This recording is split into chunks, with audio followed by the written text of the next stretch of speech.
Hey everyone, welcome to the video for discussion 2, problem 9. This problem is asking us to find a regular expression for the language of strings where every prefix of the string, the numbers of zeros and ones differ by at most 2. So this one is pretty similar to problem 7, but definitely more complicated. So we're going to go through a fair bit of explanation to kind of see at least one possible way that you could break this down. So the way I want to look at this is by looking at, basically writing out like an example string and kind of looking at its structure and breaking it down a little bit. And when we look at the sample string, I want to look at like a specific metric we can look at on the string, and that's just the number of zeros minus the number of ones so far. And that kind of captures, this idea of a prefix. Essentially, if this number ever goes out of the range, -2 to 2 inclusive, then the string would no longer be in the language. So it has to stay in that small range. So let's take a look at a string. So say we have the string, we start with a 0. I'm just going to annotate the top with this value. So our metric is at 0. We could add another 0, and then we're at +1. Or sorry, the metric doesn't start at 0. It starts at 1. So we could be at +1 and then +2. And then we obviously can't have, another 0 after this, so maybe we have a 1. So we go to +1, and then we add a 0 again, we go to +2. And then maybe we have three ones in a row. So we get down to +1, back to 0, to -1. And then maybe we have another 0 here. We get to 0, and then maybe we have 2 more zeros. We get to +1, +2. A 1, so we get to +1, and a 0, so we get to +2, and a 1, so we get to +1. Okay, so we can see here this string is in language because this sequence of this number here is never outside of -2 to 2. Now, one thing that we can do is we can see that there's definitely a final location where we, like the last time we ever come across like a prefix where the number of ones and zeros is equal. So you can see here, this is the last place where we cross 0. And we cross 0 here as well. So the idea is we can take this string, this like beginning part, we can basically find a regular expression for strings, with this property, but that end with an equal number of ones and zeros. And, we can cross back and forth between them.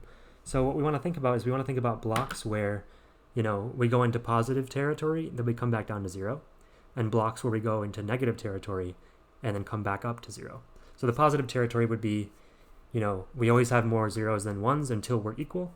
And then the negative territory would be we always have more ones than zeros until we come back to that 0 number again. So let's think about that first case, where we always have more zeros than ones. Well, if that's the case, that means we have to start with a 0. And then what we could do is we could have another 0, and that would put us at +2. But if we want to come back down to 1, we have to have a 1 after that. So we could have this repeatable block of 0, 1 star, because that will bring us up to 2 and dip back down to 1. And then we'll have another 1 to counter it out and bring us back down to 0. And then we have the same thing for ones. So we have 1, 1, 0 star, 0.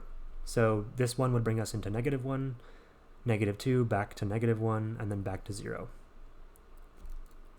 So these blocks themselves always bring us back to 0. So we can repeat either of them, and we're always going to be back to 0 at the end. So that covers that first part of the string where we always come back to the 0 state. What about the second part of the string? Well, if we cut off at this last 0, that means the sign of this value is always going to be the same after that point. So basically, we have the same concept, except so we have the same concept where we're either, we have more zeros than ones for the rest of the string, or we have more ones than zeros for the rest of the string, but we never come back down to that 0. Or we could just end the string here, and that's totally fine. Like this string itself is part of this language. So, you know, our first case actually is, you know, we could have the empty string, and that's totally fine. But then we also have the case where we continue, but we always have more zeros than ones. And that means we're going to have to start with a 0, and then we could repeat that 0, 1 block again. And that still keeps us in the territory of having more zeros than ones. And since we're still only at +1 here, we could potentially add another 0, or we could just end the string. And then we do exactly the same thing for ones. So we have 1, 1, 0 star, and then 1 plus epsilon. So yeah, we've basically broken down the strings into 2 parts, and every string is going to follow this property where it has the final 0. I mean, in theory, you could never have the final 0, but that's why we have this star on this first part, because you could repeat it 0 or more times. So we have our beginning part, and then we use that to get all the way to the last 0, and then we use the back part to stay in the same sign the rest of the way. So yeah, that's our regular expression. Thanks for watching.